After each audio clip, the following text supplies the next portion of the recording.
Home of golf খ্যাত Kurmitola golf কোর্সে সফলভাবে সম্পন্ন হয়েছে ৩৯তম বাংলাদেশ অ্যামেচার গলফ চ্যাম্পিয়নশিপ ২০২৫। ১৬ই ডিসেম্বর শুরু হওয়া এই আন্তর্জাতিক টুর্নামেন্টটি টানা ৪ দিন ধরে চলার পর শেষ হয় জাঁকজমকপূর্ণ সমাপনী অনুষ্ঠানের মাধ্যমে। ৮ দেশের অংশগ্রহণে আয়োজিত এই প্রতিযোগিতায় স্বাগতিক বাংলাদেশের পাশাপাশি অংশ নেয় অস্ট্রেলিয়া, থাইল্যান্ড, শ্রীলঙ্কা, পাকিস্তান, আফগানিস্তান, নেপাল ও ভুটান। একক ইভেন্টে দেশি বিদেশি মিলিয়ে মোট ৯০ জন গলফার অংশ নেন। Gold's Gym across 30 plus countries with over 700 plus locations worldwide. Train anywhere, belong everywhere. যাদের মধ্যে কাট পেরিয়ে পরবর্তী রাউন্ডে খেলেন ৪৯ জন। ৪ রাউন্ড শেষে ৭৭, ৭৪, ৭৬ ও ৭৩ স্ট্রোকের সমন্বয়ে পুরুষ একক বিভাগের শিরোপা জিতে নেন বাংলাদেশের অ্যামেচার গলফার মোহাম্মদ শরীফ হোসেন। শেষ রাউন্ডে পরের চেয়ে ১ স্ট্রোক বেশি খেলেই নিশ্চিত করেন চ্যাম্পিয়নশিপ। অন্যদিকে ৭৪, ৭৫, ৭৬ ও ৭৫ স্ট্রোক নিয়ে রানার আপ হন বাংলাদেশের সৈনিক গলফার আবু বক্কর সিদ্দিক। দুই গলফারের মোট স্কোর সমান হওয়ায় ব্যাক কাউন্টের ভিত্তিতে মোহাম্মদ শরীফ হোসেনকে চ্যাম্পিয়ন ঘোষণা করা হয়। মহিলা দলগত ইভেন্টে বাংলাদেশ সেনাবাহিনীর সৈনিক সোনিয়া আক্তার ও সৈনিক রিঙ্কি আক্তারের সমন্বয়ে গঠিত বাংলাদেশ মহিলা এ দল শিরোপা অর্জন করে। সৈনিক নাসিমা আক্তার ও জাইমা বিনতে হোসেনের সমন্বয়ে গঠিত দলটি রানার আপ হওয়ার গৌরব অর্জন করে। অন্যদিকে মহিলা একক বিভাগে প্রথম স্থান অধিকার করেন বাংলাদেশ সেনাবাহিনীর সৈনিক সোনিয়া আক্তার, আর দ্বিতীয় স্থান অর্জন করেন বাংলাদেশের সৈনিক গলফার নাসিমা আক্তার।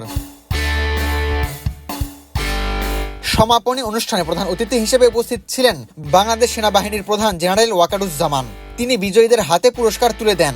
পরে সমাপনী বক্তব্যে অংশগ্রহণকারী সকলকে অভিনন্দন জানিয়ে কুর্মিটোলা গলফ কোর্সে ভবিষ্যতে এশিয়ান ট্যুরের মতো বড় আন্তর্জাতিক টুর্নামেন্ট আয়োজনের আশাবাদ ব্যক্ত করেন। I think for last 5 days it was a great game of golf. 150 of you took part, and bottom line is you all enjoyed. I had a wonderful time. I could interact with the foreign golfers. I'm very happy that they could manage to come and they have enjoyed their all 5 days of golf in KGC. I think it is a wonderful environment, wonderful golf course, 18 hole. We will have the Asian tour here, inshallah.